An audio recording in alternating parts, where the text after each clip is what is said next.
अस्सलामुअलैकुम अल्लाहुम्मा सल्लि अला सय्यिदिना मौलाना मुहम्मदिन व अला आलि सय्यिदिना मौलाना मुहम्मदिन व बारिक वसल्लम।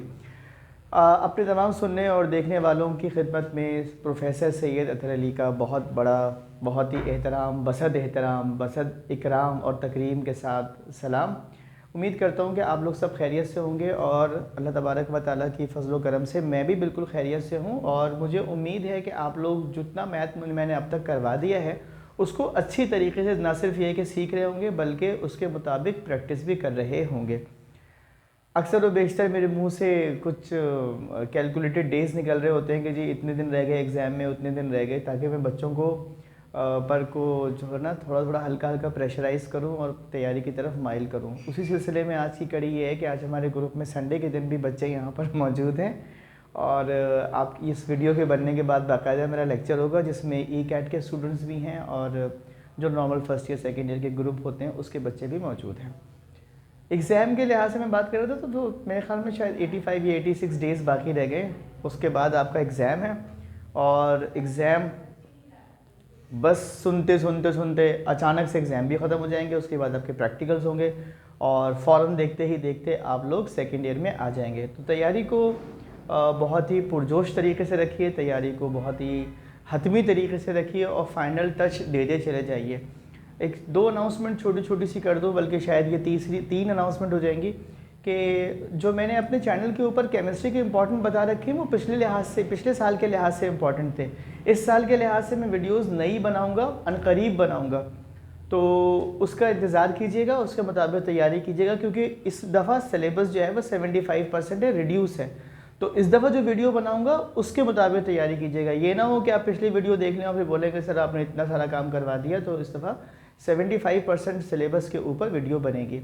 तो पहले केमिस्ट्री की बना दूंगा, इसी तरीके से फिज़िक्स की बना दूंगा, इसी तरीके से मैथ की बना दूंगा। जैसे जैसे मुझे टाइम मिलता जाएगा वैसे वैसे मैं वीडियो अपलोड करता चला जाऊंगा। आजकल सेकेंड ईयर वाले जो हैं वो अपने एग्जामिनेशन फॉर्म भर रहे हैं, फर्स्ट ईयर वाले एग्जामिनेशन फॉर्म भर रहे हैं। फर्स्ट ईयर वाले जो है वो बच्चों के, सेकेंड ईयर वाले बच्चों का कहना ये है कि इनरोलमेंट फॉर्म डाउनलोड नहीं हो रहा, तो वो डाउनलोड होता है आपके वर्किंग डेज़ में from Monday to Friday.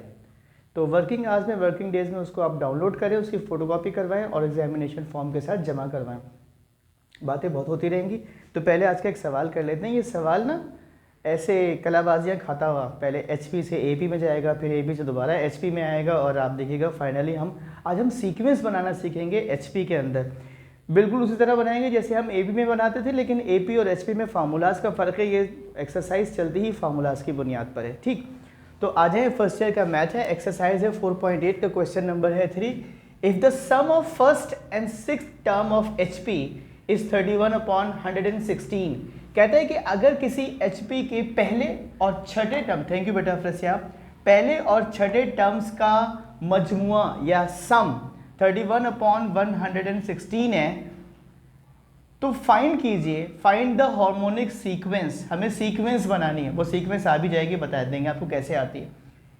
And if the first term is 1/4, ये जो पहला और छठा टर्म था इसको ऐड करें तो 31/116 आता है, जिसमें से पहला टर्म जिसको फर्स्ट टर्म कह रहे हो वो क्या है, 1/4। अब देखना आराम आराम से, ठीक है।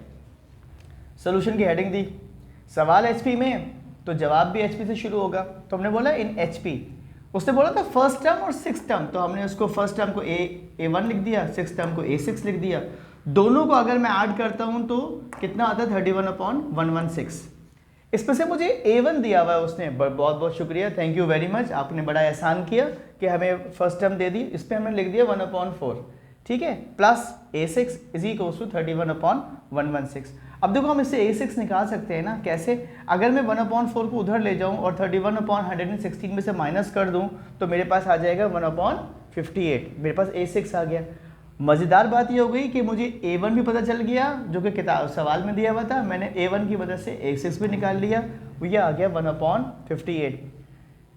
याद रहे कि ये हमने निकाला है एचपी में। अब इसको क्या करना होता है, यहाँ तक निकालने के बाद इसको एपी में कन्वर्ट कर देते हैं। कैसे? डिनोमिनेटर को मान लेते हैं A1, आपके पास अगर A1 है 4, ठीक है ना, 1/4 था ना, ये 1/4 था ना एचपी में, तो एपी में क्या बन जाएगा, ये सिर्फ 4। तो मैंने A1 को लिया है 4, N को लिया है 6, क्योंकि मैंने A6 निकाल लिया है। तो मेरा A6 AP में क्या हो जाएगा, 58, SP में मेरा A6 होता है 1/58, ऊपर सिर्फ 1 आ जाता है, ठीक। फार्मूला वही है, कौन सा, an is equals to a plus n minus 1d, तो मेरे पास A6 is equals to a1 plus n minus 1d। अब ये n आपके पास 6 है तो ये 6 आ जाएगा, 6 में से 1 माइनस करूँगा 5 आ जाएगा। मैं कर क्यों रहा हूँ, मैं निकालना क्या चाहता हूँ, d, ताकि मेरे पास कॉमन डिफरेंस आ जाए। सीक्वेंस बनाने के लिए हमें कॉमन डिफरेंस की ज़रूरत है, कॉमन डिफरेंस नहीं आएगा तो हम सीक्वेंस नहीं बना सकते।